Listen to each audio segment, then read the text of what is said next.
Sovet dövründə bir il ərzində ən çox izlənilən filmimizin hansı olduğunu bilirsiniz? Gəlin göstərim. Məncə ayağı protezdədir.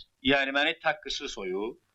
Əgər oğru iki ayaqlı olsaydı xoşunuza gələrdi. Bu film bir il ərzində nə az nə çox düz 28.2 milyon tamaşaçı tərəfindən izlənilib. Cəmşid Əmirovun Sahil əməliyyatı əsərinin motivləri əsasında çəkilən filmin rejissoru Əlisəttar Atakişiyevdir. İstintaq davam edir, detektiv janrındadır və xarici kəşfiyyatın Azərbaycanda məlumat ələ keçirməyə çalışması barədədir. Detektiv olduğu üçün xeyli diqqət çəkməyi bacarıb. SSR-nin minən çox izlənən filmi siyahısında 315-ci yerdədir. Siyahıda olan digər filmlərimizdən biri Uzaq Sahillərdədir. Həmin film 27.5 milyon izlənib. Əjdər İbrahimovun Türkiyə ilə ortaq istehsal etdiyi və Türkan Şorayın baş rolda oynadığı Məhəbbətim mənim, Kədərim mənim 25.5 milyon izlənib. Babək də siyahıda özünə yer tapıb və ilk ilində 16.5 milyon tamaşaçı cəlb edib. Siyahıdan aydın olur ki, detektiv və tarixi janrlı filmlərimiz tamaşaçıların ən çox diqqətini çəkib. Bəs siz ən çox hansı janrı sevirsiniz?